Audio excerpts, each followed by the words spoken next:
আসসালামু আলাইকুম। আমন্ত্রণ চ্যানেল সংবাদের সঙ্গে আছি হৃদয় হোসেন। বিস্তারিত সংবাদের শুরুতেই জানিয়ে দিচ্ছি সুপার ফেস সয়াবিন অয়েল সংবাদ শিরোনামগুলো। শান্তিপূর্ণ পরিবেশের কারণেই দেশে উন্নয়ন হয়েছে বলেছেন প্রধানমন্ত্রী। ক্ষুধার্ত শিশুদের জন্য না করে অস্ত্র প্রতিযোগিতায় অর্থ ব্যয় নিয়ে প্রশ্ন। অস্ত্র প্রতিযোগিতায় যে অর্থ ব্যয় হচ্ছে সেই অর্থ কেন ব্যয় হয় না ক্ষুধার্ত শিশুদের জন্য, ক্ষুধার্ত মানুষের জন্য?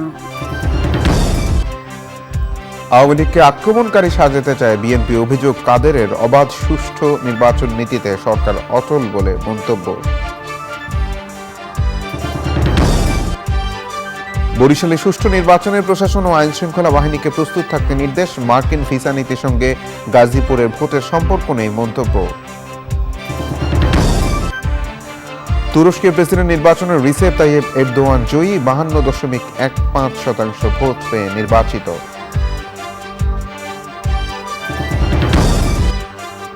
এবং 2041 সালের মধ্যে স্মার্ট বাংলাদেশ গঠনের প্রতিফলন থাকছে আগামী বাজেটে। জ্ঞানভিত্তিক দক্ষ জনশক্তি করতে নানা উদ্যোগ।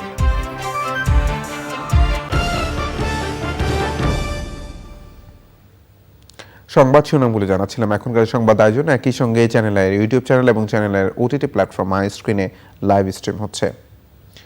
বাংলাদেশ সংঘাত অশান্তি চায় না উল্লেখ করে প্রধানমন্ত্রী শেখ হাসিনা বলেছেন, 2008 সালের পর থেকে শান্তিপূর্ণ পরিবেশ ও স্থিতিশীলতা রয়েছে বলেই উন্নয়ন ত্বরান্বিত হয়েছে। জাতির পিতা বঙ্গবন্ধু শেখ মুজিবুর রহমানের জুলিও কুরি পদকে ভূষিত হওয়ার 50 বছর উদযাপন অনুষ্ঠানে প্রধানমন্ত্রী বলেন, উন্নয়নের এই অভিযাত্রা যাতে অব্যাহত থাকে সেটাই তার চাওয়া। অস্ত্র প্রতিযোগিতায় ব্যয় হওয়া অর্থ কেন ক্ষুধার্ত শিশুদের জন্য ব্যয় হয় না সে প্রশ্নও রাখেন প্রধানমন্ত্রী। নীলাদ্রি শেখরের রিপোর্ট। নিপীড়িত, শোষিত, নির্যাতিত মানুষের কণ্ঠস্বর হয়ে বেড়ে উঠেছিলেন জাতির পিতা বঙ্গবন্ধু শেখ মুজিবুর রহমান। তার রাজনৈতিক দিগদর্শন ছিল শোষিত বঞ্চিতদের জন্য শান্তির পথ খোঁজা। সেই পথ ধরে বঙ্গবন্ধুর নেতৃত্বে এসেছিল স্বাধীনতা। আর স্বাধীনতা পরবর্তী বাংলাদেশে একজন শান্তিকামী নেতা হিসেবে আবির্ভূত হয়েছিলেন বঙ্গবন্ধু।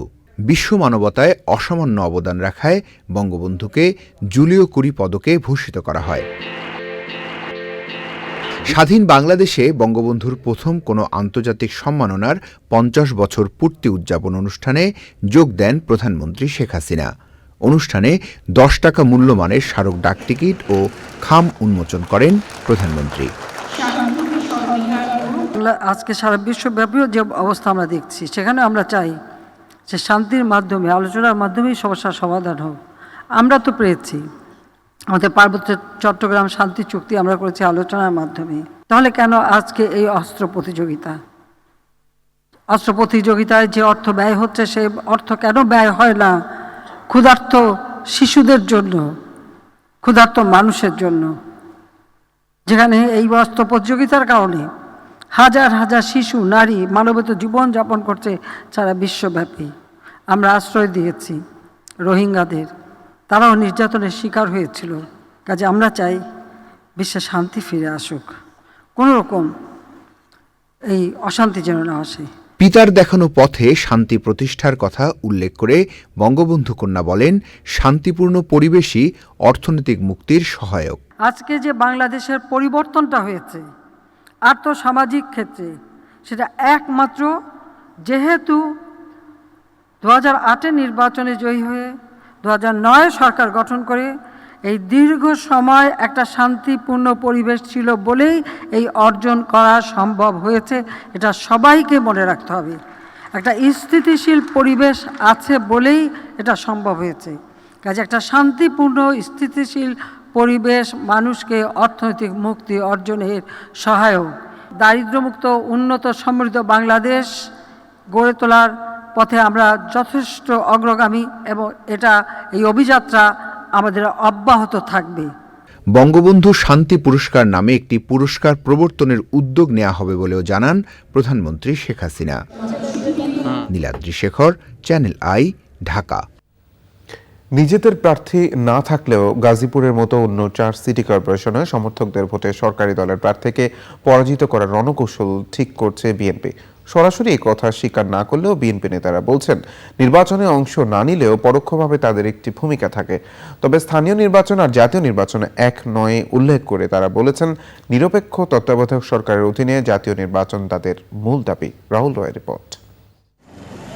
বাংলাদেশের জন্য নতুন মার্কিন ভিসা নীতি ঘোষণা করার পরদিনই হয় গাজীপুর সিটির নির্বাচন। নির্দলীয় সরকারের অধীনে নির্বাচনের দাবিতে আন্দোলনে থাকা বিএনপি এ নির্বাচন বয়কট করেছিল। সেখানে আওয়ামী লীগ প্রার্থীকে হারিয়ে স্বতন্ত্র প্রার্থী হিসেবে জয় পেয়েছেন সাবেক মেয়র জাহাঙ্গীর আলমের মা জায়েদা খাতুন। মনে করা হচ্ছে আওয়ামী লীগের একটি অংশের পাশাপাশি বিএনপি সমর্থকদেরও ভোট পেয়েছেন তিনি। বিএনপি নেতারা মনে করছেন এই রায় সরকারের প্রতি অনাস্থার প্রকাশ।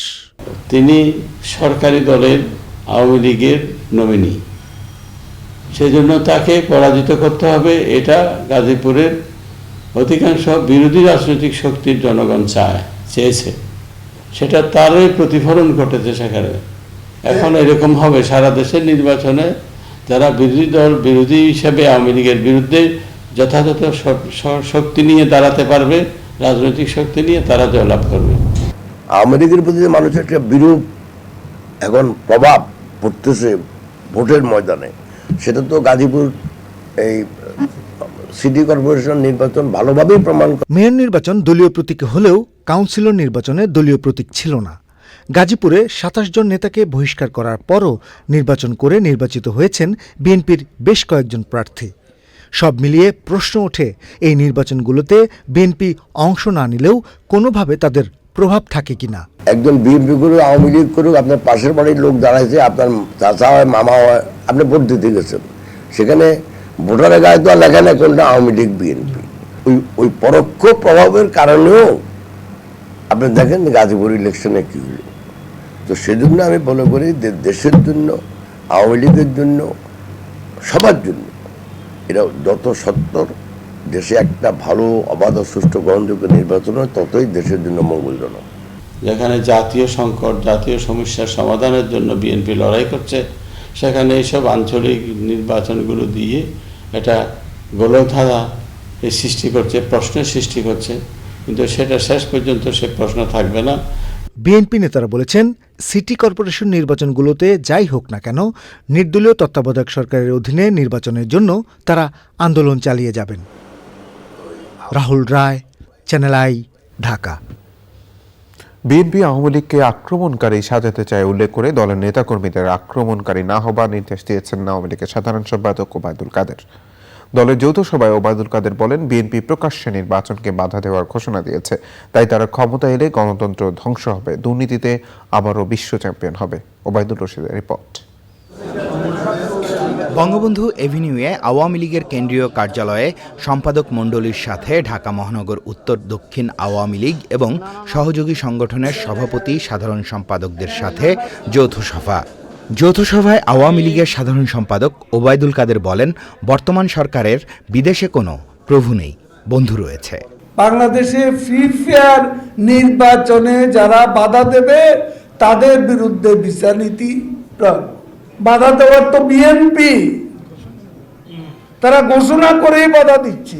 কেরানীগঞ্জে যে নাটকটা সাজাইল, আওয়ামী লীগের অফিস আক্রমণ করে ভাঙচুর করলো, আমাদের অনেক কর্মী আহত হয়ে হাসপাতাল।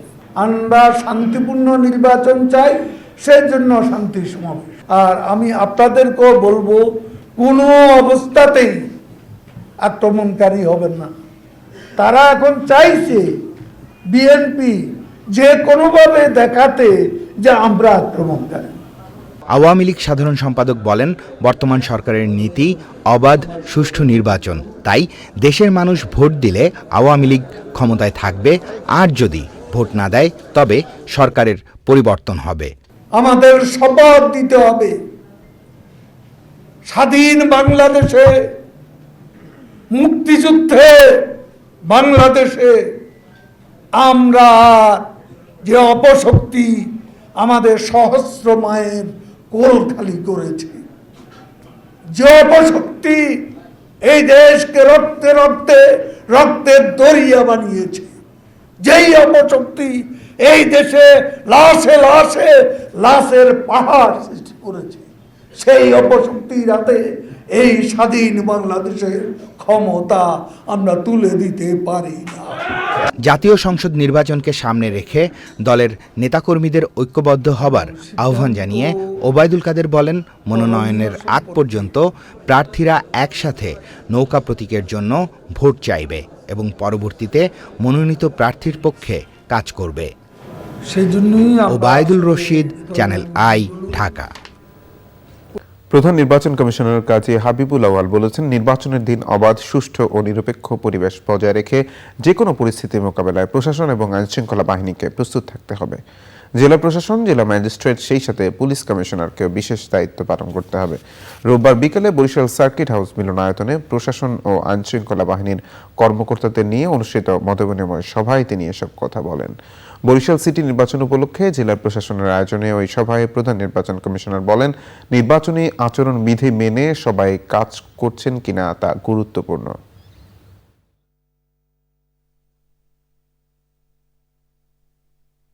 নির্বাচন আচরণ বিধি মেনে সকলে কাজ করছেন কিনা সেটা খুব গুরুত্বপূর্ণ।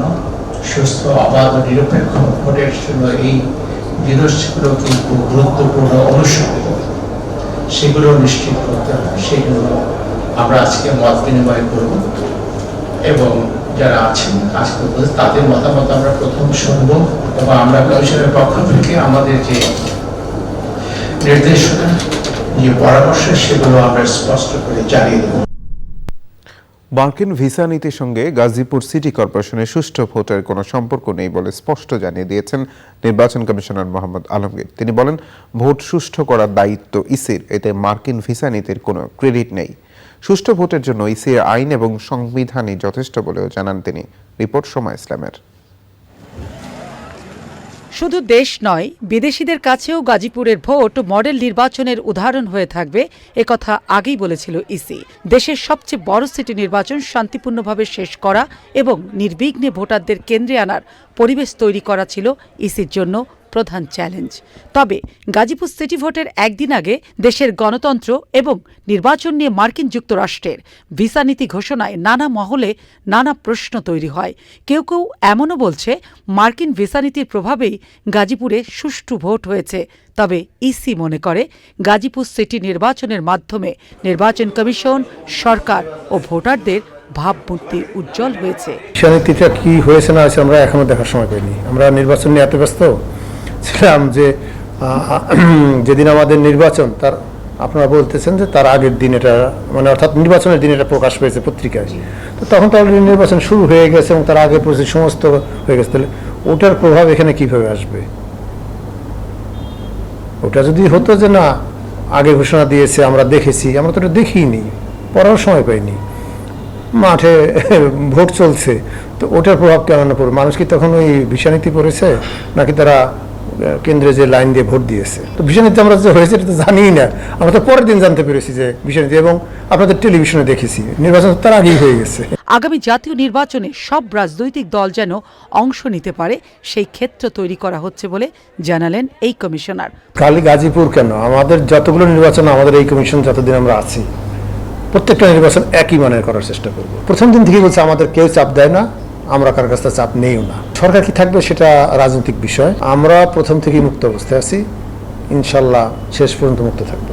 বাকি 4 সিটি কর্পোরেশন নির্বাচনেও কোনো অনিয়ম বরদাস্ত করা হবে না বলে জানিয়েছে ইসি। কারণ আমি তো সময় ইসলাম, চ্যানেল আই, ঢাকা। জেনেভায় বিশ্ব স্বাস্থ্য সংস্থার ৭৬তম সম্মেলনে বাংলাদেশের স্বাস্থ্য খাতের অবকাঠামোগত উন্নয়ন এবং কৌশলগত কর্মপরিকল্পনায় আগ্রহী হয়েছে বিভিন্ন দেশ। বাংলাদেশের সাথে পার্টনারশিপেও কাজ করতে চায় বিশ্ব স্বাস্থ্য সংস্থা সহ বিভিন্ন দেশ। তবে তাদের সাথে কাজ করতে বিশ্ব স্বাস্থ্য সংস্থায় আঞ্চলিক পর্যায়ে বাংলাদেশের প্রতিনিধিত্ব বাড়ানোর প্রয়োজন বলছেন সংশ্লিষ্টরা। জেনেভা থেকে জান্নাতুল বাকে কেকার রিপোর্ট। বিশ্ব স্বাস্থ্য সংস্থার ৭৬তম সম্মেলনে বিভিন্ন দেশের সাথে দ্বিপক্ষীয় আলোচনার পাশাপাশি সাইডলাইন বৈঠকেও অংশ নিয়েছে বাংলাদেশ। প্রতিবেশী দেশ ভারত, ভুটান, মালদ্বীপ ছাড়াও মরক্কো এবং আমেরিকা ও আমেরিকার কেন্দ্রীয় রোগ নিয়ন্ত্রণ বিভাগ সিডিসির মতো প্রতিষ্ঠানের সাথেও বৈঠক হয়েছে। দ্বিপক্ষীয় এসব বৈঠকে চিকিৎসক ও স্বাস্থ্যকর্মী প্রেরণ এবং স্বাস্থ্য খাতের উন্নয়নে সহযোগিতার বিষয়ে একমত হয়েছে। বিশ্ব স্বাস্থ্যের সাথে আমরা যে এরিয়াতে বেশি অ্যাক্টিভলি কাজ করি, যেমন টিবি, ম্যালেরিয়া, সিডিসি, এনসিডিসি, এই জায়গাগুলোতে আমাদের আরও কাজ করার স্কোপ আছে এবং আমাদের এই সম্মেলন থেকে আশা করি সেই কাজটা বেগবান হবে। আমাদের যে সার্বিক কর্মকাণ্ড সেখানে কোঅর্ডিনেশন বৃদ্ধি পাবে। সবাই আসলে আমাদের বিষয়ে আগ্রহী ছিল। আমরা পাশাপাশি World Economic Forum, Bill and Melinda Gates ফাউন্ডেশনের মতো বৈশ্বিক দাতা সংস্থাগুলোর সাথেও ফলপ্রসূ বৈঠকে ক্যান্সার চিকিৎসায় প্রযুক্তি নির্ভর সহায়তার আশ্বাস পেয়েছে বাংলাদেশ। ইউএসের সঙ্গে যে আলোচনা হয়েছে, তারা আমাদেরকে বিভিন্নভাবে সহায়তার জন্য আমাদের সঙ্গে একসঙ্গে কাজ করার জন্য প্রতিশ্রুতিবদ্ধ হয়েছে এবং তারা ভ্যাকসিনেশনে আমাদেরকে সহায়তা প্রদান করার জন্য তারা উদ্যোগী হয়েছে। এছাড়াও মাননীয় মন্ত্রী মহোদয় আমাদের ডিজি WHO টেড্রোসের সঙ্গে আলোচনায় বাংলাদেশের তিনি অবশ্যই প্রশংসা করেছেন এবং তিনিও বলেছেন যে বাংলাদেশে যেন ভ্যাকসিন তৈরি করতে পারে তার জন্য প্রয়োজনীয় ব্যবস্থা করার জন্য তিনি সহায়তা প্রদান করেন। তবে এবারের সম্মেলনে বড় অর্জন বিশ্ব স্বাস্থ্য সংস্থার মহাপরিচালকের সাথে সাক্ষাতে লেভেল 3 মানের ড্রাগ টেস্টিং ল্যাবরেটরি প্রতিষ্ঠা এবং বিশ্বমানের গবেষণা ও ওষুধ উৎপাদনকারী প্রতিষ্ঠানের সাথে জোটভুক্ত হয়ে দেশেই টিকা উৎপাদনে সক্ষমতা অর্জনের আশ্বাস পেয়েছে বাংলাদেশ। তারা প্রত্যেকেই বাংলাদেশের অগ্রগতি এবং আগামী কর্মসূচিগুলিকে হাইলাইট করেছে এবং প্রত্যেকেই এখানে কাজ করার জন্য আগ্রহ প্রকাশ করেছে এবং এমনকি আমেরিকার সাথেও আমাদের যে সভা হয়েছে দ্বিপাক্ষিক সভা, সেখানেও তারা বলেছে বাংলাদেশকে তারা অত্যন্ত গুরুত্ব দেয় এবং বাংলাদেশের সাপোর্ট তারা কামনা করে। সংশ্লিষ্টরা বলছেন 2030 সালের মধ্যে সবার জন্য স্বাস্থ্যসেবা নিশ্চয়তায় বাংলাদেশের গৃহীত কর্মকৌশল বিশ্বময় স্বীকৃতি পেয়েছে। এখন প্রয়োজন বৈশ্বিক জোটে গিয়ে বিশ্ব স্বাস্থ্য সংস্থার নীতি নির্ধারণীতে ভূমিকা রাখা। জেনেভা থেকে জান্নাতুল বাকিয়া কেকা, চ্যানেল আই। তুরস্কে প্রেসিডেন্ট নির্বাচনে ভোট গণনা শেষে বেসরকারিভাবে আবারও প্রেসিডেন্ট নির্বাচিত হয়েছে রিসেপ তাইয়েপ এরদোয়ান। দ্বিতীয় দফার রান অফ নির্বাচনে তিনি মুখোমুখি হয়েছিলেন বিরোধী দলীয় নেতা কিলিচদারওগলুর বিরুদ্ধে। বেসরকারিভাবে প্রাথমিক ভোট গণনায় মোট 97.94% ভোটের মধ্যে ব্যালট বাক্স খোলার পর দেখা গেছে এরদোয়ান পেয়েছেন 52.15% এবং কেমাল পেয়েছেন 47.86%। তবে প্রথম দফার ভোটে তৃতীয় স্থান হওয়া সিনান ওগান সরাসরি এরদোয়ানের প্রতি সমর্থন জানানোয় অনেকটা এগিয়ে ছিলেন এরদোয়ান। গত 14 মে তুরস্কে প্রথম দফার ভোট হলেও নিয়ম অনুযায়ী কোনো প্রার্থী 50% ভোট পাননি। তাই দ্বিতীয় দফায় রান অফ নির্বাচনে গড়ায় প্রথম দফায় এরদোয়ান তার প্রধান প্রতিদ্বন্দ্বীর চেয়ে প্রায় 5% ভোট বেশি পেয়েছিলেন। এবার smart Bangladesh smart budget.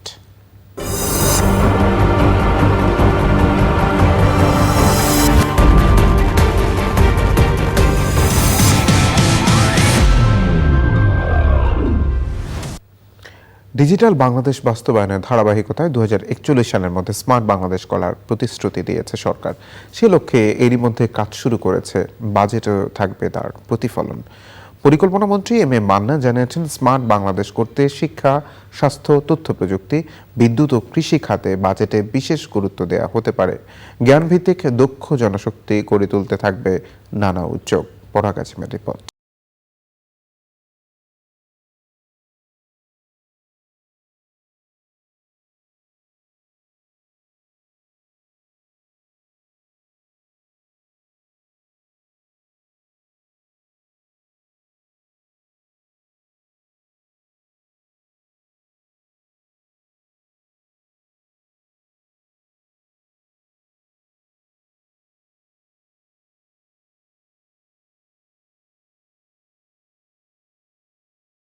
Digital Bangladesh ছিল একটা কর্মসূচি ভিত্তিক, যন্ত্রভিত্তিক, টেকনিক্যাল একটা গোল।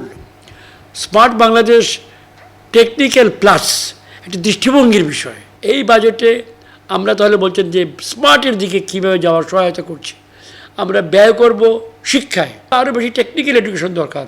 শিক্ষকদেরকে প্রশিক্ষণ দিতে হবে, বেতন ভাতা আরও প্রয়োজনে বাড়াতে হবে। আমরা ব্যয় করব স্বাস্থ্যে, to raise the level of health, মানুষের স্বাস্থ্য সেবাকে উন্নত করা।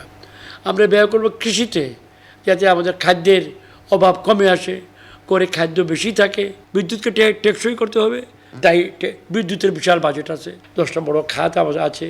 এইসব খাতের ব্যয়গুলো প্রত্যেকটি শেষ বিচারে গিয়ে একটা আধুনিক বাংলাদেশ বলতে চান বলেন, স্মার্ট বাংলাদেশ বলতে চান বলেন, সময় উপযোগী 21 শতকের উপযোগীটা বাংলাদেশ বলতে পারেন। পরিকল্পনা মন্ত্রী বললেন, সবকিছুর মূলে থাকবে মানুষের জীবনমানের উন্নয়ন। আপনার দৃষ্টিভঙ্গিটা হবে জ্ঞান বিজ্ঞান ভিত্তিক। আপনি চিন্তা করবেন,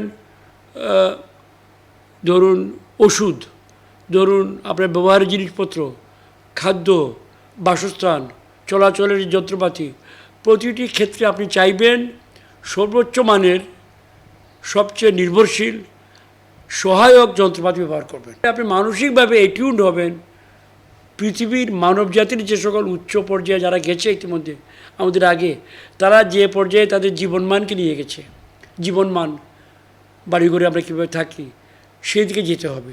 তাহলে আমাদের দেশে যারা দরিদ্র আছে, পিছিয়ে পড়া মানুষ আছে, তাদের জীবনমানের উন্নতি আসবে। সরকারি বিভিন্ন দৃশ্যমান উদ্যোগের পাশাপাশি স্মার্ট বাংলাদেশ গড়তে উদার মনের মানুষও দরকার বলে মনে করেন পরিকল্পনা মন্ত্রী। ফরাদ আজিম, চ্যানেল আই, ঢাকা। সবুজে সাজাই বাংলাদেশ স্লোগানে দিনাজপুরে বৃক্ষরোপণ কর্মসূচি এবং চারা বিতরণ করেছে প্রকৃতি ও জীবন ক্লাব। কাশীপুর মাধ্যমিক বিদ্যালয় ও দিনাজপুর ফুলবাড়ি মহাসড়ক কার্যক্রম উদ্বোধন করেন প্রকৃতি ও জীবন ক্লাব দিনাজপুরের প্রধান উপদেষ্টা ও জাতীয় সংসদের হুইপ ইকবালুর রহিম এমপি। পরিবেশের ভারসাম্য রক্ষায় মহতী এই উদ্যোগের প্রশংসা করেন সুধীজনেরা। শাহ আলম শাহের পাঠানো তথ্য, ভিডিওচিত্রে সাবিনা হাসানের রিপোর্ট। বৈশ্বিক উষ্ণতা সহনীয় মাত্রায় রাখতে বাংলাদেশকে সবুজ বেষ্টনীতে ঘেরার পাশাপাশি প্রকৃতির ঝুঁকি মোকাবেলায় দেশজুড়ে বৃক্ষরোপণ কর্মসূচি করছে প্রকৃতি ও জীবন ক্লাব। সবুজে সাজাই বাংলাদেশ দিনাজপুরে প্রকৃতি জীবন ক্লাবের মাধ্যমে যে কর্মসূচি পালিত হচ্ছে বৃক্ষরোপণের, তা শুরু হয়েছে এবং তা মাসব্যাপী চলবে, যা উদ্বোধন করেন জাতীয় সংসদের হুইপ ইকবালুর রহিম এমপি। এখানে নানা ধরনের ফলদ, বনজ ও ঔষধি গাছ লাগানো হয়েছে। স্কুলের ছাত্রছাত্রীদের নিয়ে গাছ লাগিয়েছে। পাশাপাশি যে সড়ক, মহাসড়ক, সেই মহাসড়কের দুধারেও গাছ লাগানো হয়েছে। গাছের বিকল্প নেই, কারণ গাছ আমাদের খাদ্য দিচ্ছে, গাছ আমাদের ছায়া দিচ্ছে, অক্সিজেন দিচ্ছে, এবং গাছ কিন্তু এই প্রাণীদের একটা বিশাল একটা বাসস্থানের ব্যবস্থা করে। সব কিছু মিলিয়ে দিনাজপুরের এই উদ্যোগ সারা বাংলাদেশে আমরা যদি ছড়িয়ে দিতে পারি, তাহলে এই দিনাজপুরের মতো আমরাও সবুজে সাজাতে পারবো বাংলাদেশটাকে। দিনাজপুর ফুলবাড়ি মহাসড়কে বৃক্ষশূন্য 1 কিলোমিটার সড়ক কাশীপুর মাধ্যমিক বিদ্যালয়ে বৃক্ষরোপণ এবং শিক্ষার্থীদের মাঝে বৃক্ষের চারা বিতরণ করা হয়েছে। এই যে বনায়ন কর্মসূচি হাতে নিয়েছে প্রকৃতি ও জীবন ক্লাব, এটা একটি গুরুত্বপূর্ণ ভূমিকা পালন করবে আমাদের পরিবেশের জন্য, এবং এই উষ্ণতা বৃদ্ধি রোধে এই সবুজ বনায়ন একটা গুরুত্বপূর্ণ ভূমিকা পালন করবে। প্রকৃতিকে সুস্থভাবে ধারণে প্রকৃতি ও জীবন ক্লাবের বৃক্ষরোপণ ও চারা বিতরণের এমন উদ্যোগের প্রশংসা করেন আগত অতিথি এবং সুধীজনেরা। আগামী দিনে এই ধরনের সামাজিক কর্মকাণ্ডে যেন আমরা এই ক্লাবকে পাই। সবুজ বেষ্টনীতে বাংলাদেশ ঘেরার যে দায়িত্ব নিয়েছেন বা এই বৃক্ষরোপণের কর্মসূচি গ্রহণ করেছেন, তা সত্যি প্রশংসনীয়। সরকারের পাশাপাশি আপনারা বিভিন্ন সংগঠন যদি এরকমের বৃক্ষরোপণে এগিয়ে আসেন, তাহলে আমরা সবুজায়ন সহজেই বাংলাদেশ সবুজায়ন করতে পারব। যে বৃক্ষ রোধনের কারণে আমাদের জলবায়ু পরিবর্তন হচ্ছে, আমাদের জীবন অসহনীয় হয়ে যাচ্ছে, প্রকৃতি বিনষ্ট হয়ে যাচ্ছে। এই প্রকৃতিকে আমরা ভারসাম্য রক্ষা করার জন্য আমরা বৃক্ষরোপণ কর্মসূচি আমাদের অত্যন্ত প্রয়োজন। আয়োজনে সহযোগিতা করেন আমার চ্যানেল আই দর্শক ফোরাম, কাশীপুর মাধ্যমিক বিদ্যালয়, বন বিভাগ, পরিবেশ অধিদপ্তর, rover scouts, Dinajpur press club এবং আমরা 88 প্যানেল সদস্যরা। দিনাজপুর ফুলবাড়ি যে মহাসড়ক, প্রায় 40 কিলোমিটার মহাসড়ক, আমাদের রাস্তার দুই ধারে তারা বনায়নের যে উদ্যোগ নিয়েছে, এটি নিঃসন্দেহে প্রশংসনীয়। আজকে আমাদের একটি সংগঠন প্রকৃতি ও জীবন, এনারা আজকে এই বিষয়টি আয়োজন করেছে। আমরা এখানে উপস্থিত হতে পেরে আমরা নিজেদের ধন্য মনে করছি। ভবিষ্যতেও এমন উদ্যোগ চালিয়ে যাওয়ার কথা জানান আয়োজকরা। আসুন আমরা সবাই মিলে যে যতটুকু পারি বাড়ির আঙিনায় খোলা জায়গায় কিছু বৃক্ষরোপণ করি। এই বৃক্ষই আমাদের শ্বাস দেয়, এই বৃক্ষই আমাদের বাঁচিয়ে রাখে। আমরা যদি প্রকৃতিকে বাঁচিয়ে রাখতে পারি, প্রকৃতি আমাদের বাঁচিয়ে রাখবে। বৃক্ষরোপণকে ঘিরে দিনাজপুর ফুলবাড়ি মহাসড়ক এবং কাশীপুর মাধ্যমিক বিদ্যালয় চত্বর এক মিলন মেলায় পরিণত হয়। Sabrina Hasan, channel I. প্রিয় দর্শক, সংবাদের এই পর্যায়ে একটা বিরতি নিচ্ছে। ফ্রুটিকা। বাংলাদেশ শিশু একাডেমিতে অনুষ্ঠিত হলো বিশ্ব মাসিক স্বাস্থ্য ব্যবস্থাপনা দিবস 2023। এ উপলক্ষে দিনব্যাপী কার্যক্রমের অংশ হিসেবে ছিল কিশোর কিশোরীদের অংশগ্রহণে মাসিক স্বাস্থ্যের নানা দিক নিয়ে সচেতনতামূলক আলোচনা সভা, অভিজ্ঞতা বিনিময়, দেয়াল লিখন, ছবি আঁকা, বিশেষজ্ঞদের সাথে গল্প বলা। অনুষ্ঠানে মূল উপযোগ্য ছিল কিশোরী ও নারীদের মাসিক ব্যবস্থাপনা সম্পর্কে সচেতনতা বৃদ্ধি। বক্তারা বলেন, মাসিক স্বাস্থ্যকে কেন্দ্র করে কুসংস্কার ও অস্বাস্থ্যকর অভ্যাস রয়েছে, সেগুলো পরিবর্তিত হলে নারীর স্বাস্থ্যের জন্য সহায়ক ও কল্যাণকর হবে। ফলে মাসিক নিয়ে কিশোরী ও নারীরা কোনো রকম লজ্জা, ভয়, সংশয় বোধ করবে না। এবার কৃষি সংবাদ।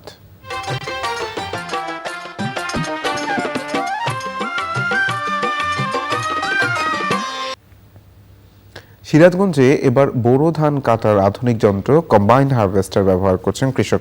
এতে শ্রমিক সংকট দূর হওয়ার পাশাপাশি সময় ও অর্থ সাশ্রয় হচ্ছে।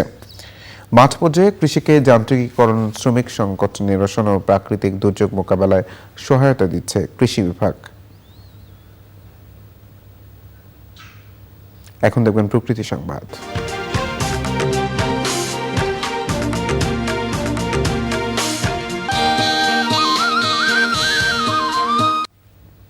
নেত্রকোনার খালিয়াজুড়িতে ধনু নদীর ভাঙনের শিকার মেন্দিপুর ইউনিয়নের রসুলপুর গ্রাম। এর মধ্যে প্রায় সড়ক, নদী পারাপারের ঘাট ও বাজারের বেশিরভাগ অংশ নদীগর্ভে বিলীন হয়ে গেছে। হাওড়ের একমাত্র বিদ্যালয়টিও হুমকির মুখে।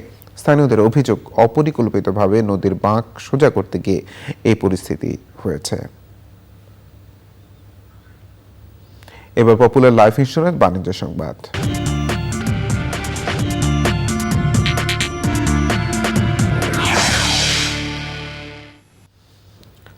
বাংলাদেশ ও চীন দ্বিপাক্ষিক বাণিজ্য উন্নয়নে স্বতন্ত্র বিজনেস ডেস্ক চালু করেছে ইস্টার্ন ব্যাংক।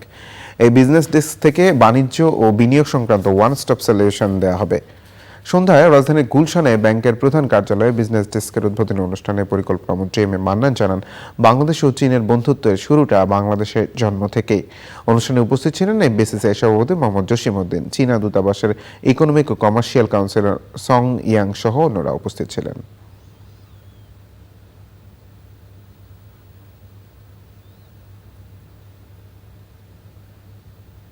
এবার খেলার খবর।